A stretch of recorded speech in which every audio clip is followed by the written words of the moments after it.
Hello students of 9th standard, we have started the lesson that is nothing but 8th lesson from your section B, that is useful and harmful microbes. In that, see page number 89, Rhizobium, symbiotic bacteria. Rhizobium is nothing but a symbiotic bacteria.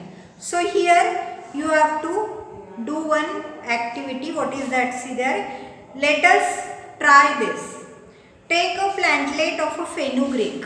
You want to take a plantlet of a fenugreek groundnut or another bean and sterilize it with a 3 to 5 solution of a solution of a hydrogen peroxide.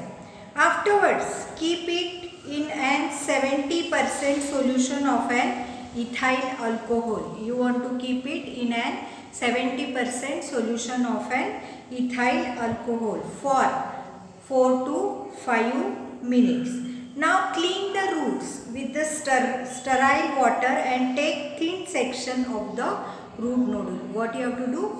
You have to clean the roots and you want to take a thin section of that root nodules.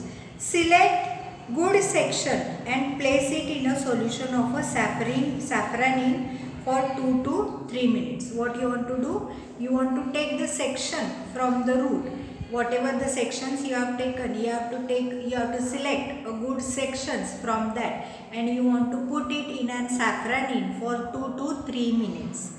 Then see, place the stained section on a glass slide. Now you have to place the stained section on the glass slide. Cover it with a cover slip and observe it under the compound microscope. What you want to do? You want to cover the slide or the section with a cover slip and you want to observe it under the compound microscope. The pinkish rod-shaped organisms are nothing but the Rhizobium bacteria. In the section, you observe a pinkish color organisms and these organisms are nothing but the Rhizobium bacteria. Now note that what had to search for the root nodules. That we had to search for the root nodules of a leguminous plants to obtain this bacteria. Are Rhizobium bacilli useful to these plants or harmful? They are very useful for these plants. How is that? We are going to see the role and importance of the Rhizobium. See here. Next we are going to see the role and importance of the Rhizobium. Rhizobia living in an root nodules. Rhizobia are living in an root nodules. Why? Because they supply the nitrates. They supply nitrates, nitrites and ammonia acid to the plant and in exchange get energy in the form of carbohydrates from it. What it is told? See, rhizoba which is living in the root nodules. Rhizoba is living in the root nodules and it supplies nitrates, nitrites and ammonia acid to the plant. And in exchange what it is getting? In exchange it is getting the energy in the form of the carbohydrates from it. Such a mutually beneficial relationship is called as a symbiosis. This is nothing but a symbiosis relationship. Which is the symbiosis relationship? Where the rhizoba living in the root nodules supply nitrates, nitrites and ammonia acid to the plant and in exchange it is getting the energy in the form of the carbohydrates from it. This relationship is nothing but called as a symbiosis. Then see, Rhizobia produce nitrogenous compounds from the atmospheric nitrogen. Rhizobia are nothing but what they do?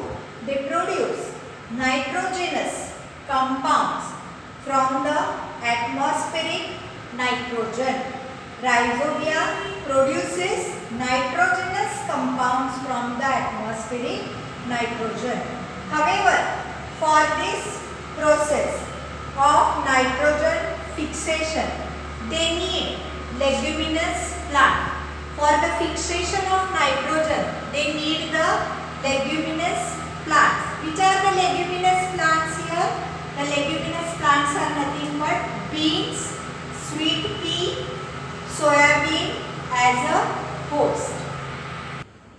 For nitrogen fixation, they need leguminous plants like beans, sweet pea, soya bean. They are nothing but the host. Beans and pulses are rich in proteins. See, beans and pulses are very rich in the proteins as they are nothing but the cereals. Due to the nitrogenous compounds, they are having the nitrogenous compounds which are made available by the rhizobia. After harvesting a leguminous crop, the leftover roots and other plant parts are deliberately dumped in the farm soil to maintain its bacterial population. So what it is done, see, after harvesting the leguminous crops, whenever we have done the harvesting of the leguminous plant, what we are doing, the leftover roots, whatever the roots that are left and the other plant parts, we are dumping it into the farm soil to maintain the bacterial population. Then see, the use of a rhizobium has helped to reduce the use of a chemical fertilizers. If we use such types of a rhizobium, then it helps to reduce the use of a chemical fertilizers. That means we can use the less amount of a chemical fertilizers and their adverse effect is also reduced. It has also helped to reduce. It also helps to reduce the expenses on the fertilizers and thus works to the benefit of the farmers. So it is very useful in, you can say, as of using the chemical fertilizers. Instead of using the chemical fertilizers, we can use this type of you can say the plants remains and also the, you can say, roots of this leguminous plants. See the next one in your textbook, page number 90, yeast. You have to do here one activity. See, before that there is a pink box in your textbook. Nowadays seeds are coated with a rhizobium solution. Whenever you see there is a, you can say, rhizobial solution or powder before the sowing, or the seeds are having the rhizobial solution, or they are powdered nowadays before sowing. After sowing, the rhizobia enters the plantlets. Now what happens? These are the seeds with the rhizobial solution. Now when we plant these seeds or when we sow these seeds, after this the rhizobium enters the plantlets. This is called as a rhizobial inoculation. What we call, this is nothing but a rhizobial inoculation. This experiment has helped in the supply of the nitrogen whenever you see to the cereals and other crops. We can use it in the cereal or also in the other crops besides the leguminous crops. Then see next one, yeast activity we have to do. That is nothing but, see here, bring active dry yeast from the market. You have to bring your active dry yeast from the market. You have to take a spoonful of a yeast, 2 spoonfuls sugar with the sufficient quantity of the lukewarm water in the bottle. You want to take a yeast powder, sugar and lukewarm water in the bottle. Fix a colorless transparent balloon on the mouth of the bottle. What you have to do? You have to fix a transparent color balloon. Transparent balloon, colorless transparent balloon onto the mouth of the bottle. What changes do you observe after few minutes? What are the changes that you are observing after few minutes? Mix lukewarm water with the accumulated in the bottle. You have to mix the lukewarm water with the gas that is accumulated into the balloon. Collect that lukewarm water in a beaker and observe it. What do you notice? So what you have to do? You have to collect this lukewarm water and you want to observe it. You have to take a drop of a solution from the bottle on the glass line.